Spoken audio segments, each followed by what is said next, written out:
I mean, one of the biggest thing from EU is affordable housing, right? So affordable housing is so important for all of us in general. And you haven't, I mean, it's been 10, 20 years. You haven't broke the system. You haven't found a way to do affordable housing. I think that is, and that will be the goal the nearest 10 years. Because everyone needs to live. Everyone needs a bed and a house and a little kitchen, something like that. So it's. I think that is the biggest question in Europe, in the world.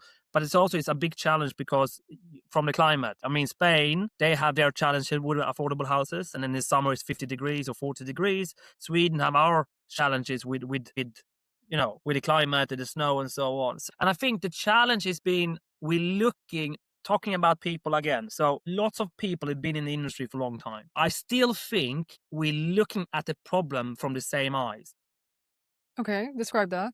Because when I now, with the ecosystem, with all the startups like you guys or with everyone else, when they come in and actually get a seat by the table in the politician, like, look, this is how we actually can do it, then we're starting to have good discussion. But I think it's a challenge because it's the same time with, student housing. Every September in every student town, we don't have any students housing. We don't it's been the same for 10 years. So I think what I want to bring to the table in general is the politician, the cities, they need to start getting in younger people who actually have the capability of using AI to solve problems for real. Because I don't think, with all the respect to the older generation, I don't think they have the same way to look at the problem that's been around for 10 years because they haven't solved it. So that is my hope with in Yeah. general to start talking about, look at Lovable. Look at all these companies coming up now. They're using AI and using that kind of way. It's so smart. So hopefully these people, and even in PropTech Sweden and the ecosystem,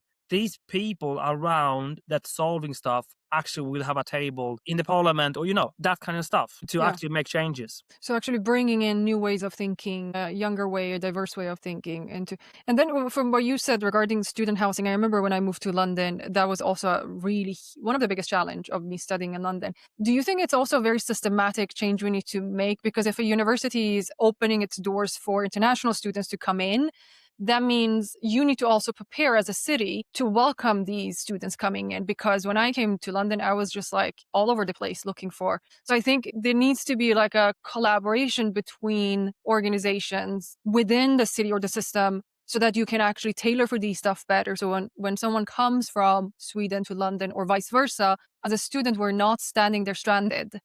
It's a panic you don't want to go through. I think you're very correct because I mean that's one of the thing with the Brexit, right? So Brexit closed the door for all the students to UK. So and that's why there's a new deal on the table that actually is a new collaboration from the schools, university between UK and the rest of Europe because EU, UK have suffered so much to not have students to coming to UK. So they're actually going back to the EU collaboration regarding students. So I totally agree with, and I think this is what we're going to see now. We're going to see more. People need to understand. I told my kids yesterday. It's like, yeah, they always ask you. So, Daddy, where are we from? Yeah, you're half Swedish. You're half a quarter of Lebanese, a quarter of English. But it's like, but in you actually came to the earth. You are Earth's child. You can say you can label you, but you actually come to the earth, right? So again, I think with the information society and where we're going, we need to start thinking is like, how can we actually help each other in the world? Not just like, what is the best benefits for us as a country? Exactly. Um, Yeah.